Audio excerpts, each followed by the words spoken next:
This is The Frequency. It's Wednesday, November 19th, and I'm Mary Engish. Hey there. Here's some of what we'll cover in today's episode.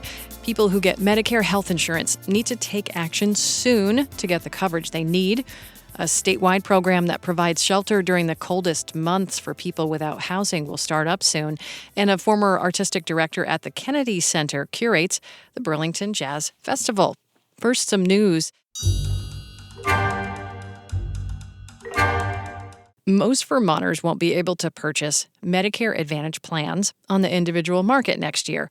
That's because last year, 2 insurers left the Medicare Advantage market in Vermont. Vermont Public's Lola DeFore dug into the details of this, and she joins me now. Hi, Lola. Hey, Mary. Thanks for having me. Yeah, first off, can you talk about why folks might not have this Medicare Advantage plan coverage in the coming year? Yeah, I guess that's the most important point, which is that if you buy your Medicare on the individual market, you do not have an employer-sponsored plan. This almost certainly applies to you. Medicare Advantage plans have basically completely exited the Vermont market. So if you are living anywhere where there's kind of a lot of people in Vermont, there's probably not a Medicare Advantage plan available to you. And so we are talking about tens of thousands of Vermonters. Oh, wow. Okay. And I know you have a list of some resources to help people navigate this moment. Can you start out with where can folks get help just to walk them through the process? Yeah, so 1-800-Medicare is the federal government's Medicare helpline, and it is available 24/7 during open enrollment. Someone there can help you compare plans over the phone and even enroll you in one. You can also compare plans and enroll online. And Vermont's Office of the Healthcare Advocate is also available. You can give them a call.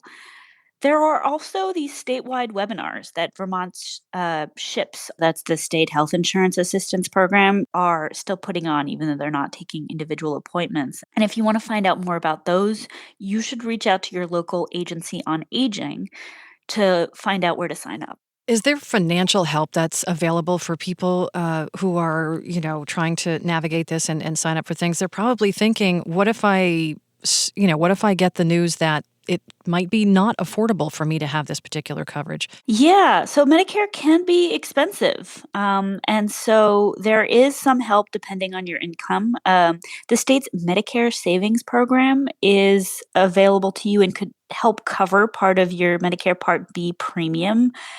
Thanks to a new law, the program is going to have higher income limits starting January 1st. Now, it's really important to note that if you qualify under these new limits, you will have to wait until the new year to apply, or else you'll be rejected.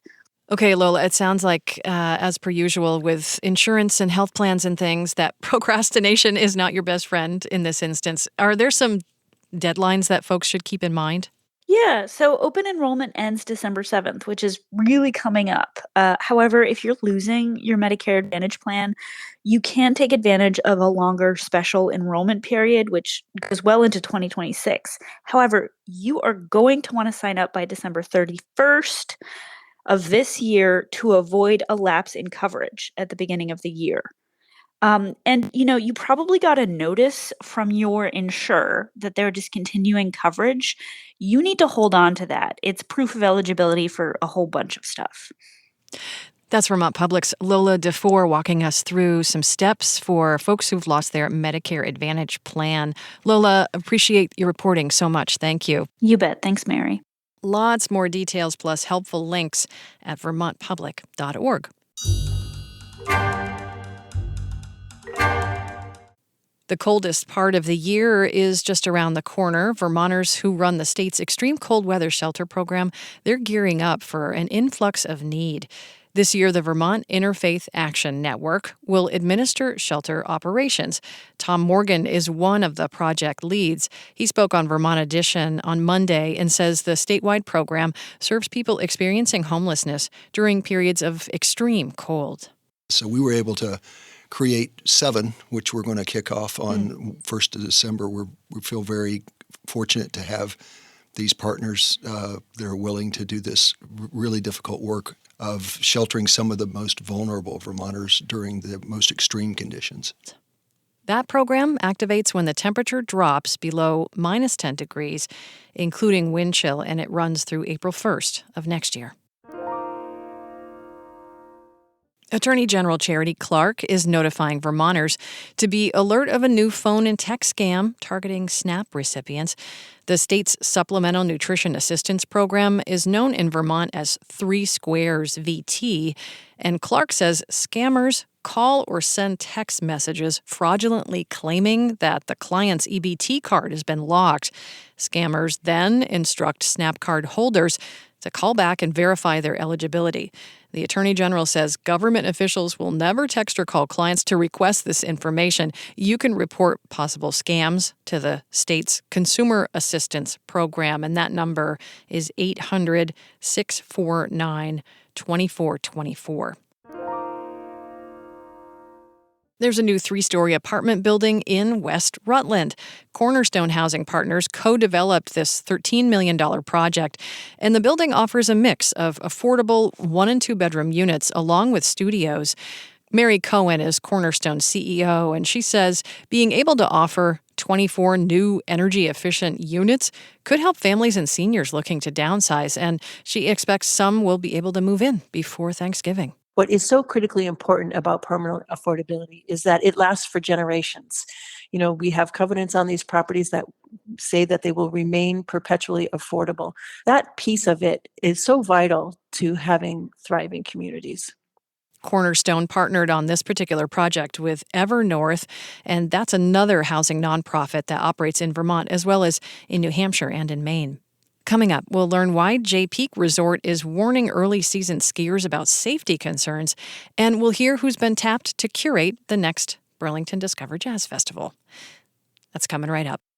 Thanks for listening to The Frequency, where support comes from 802 Spirits. When you shop at one of the 80-plus independently owned 802 Spirits stores across Vermont, you're supporting local Vermont communities. Learn more about how 802 Spirits contributes to the spirit of Vermont and the Vermont General Fund at 802spirits.com. And Springfield Cadillac GMC in Springfield, Vermont, offering a wide range of pre-owned electric vehicles starting at under $20,000. View all EV inventory at springfieldgmc.com. Jay Peak Resort had some harsh words for people behaving recklessly at the mountain before it officially opens this coming Saturday. The general manager there shared a memo online that says this past weekend, the resort saw 2 break-ins at lift shacks, also 2 fires, and 2 groups of lost skiers, plus a severe injury.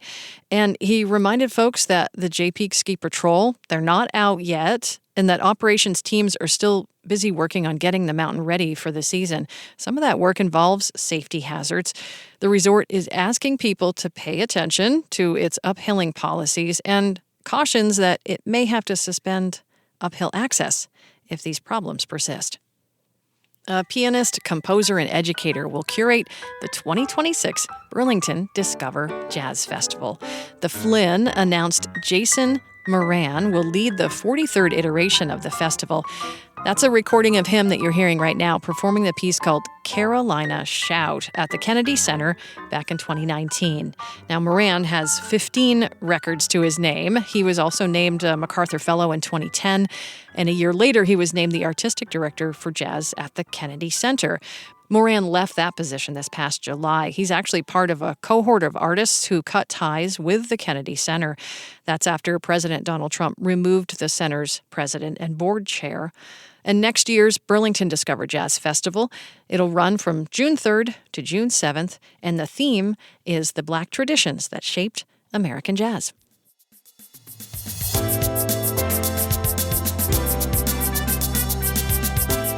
That's The Frequency for today. We had additional reporting from Michaela Lafrac and Nina Keck. Adia Golston produces the podcast with Stephanie Colombini editing. Peter Engish composed the music for today's podcast with interstitial music from Universal and Blue Dot Sessions. More tomorrow. Talk to you then.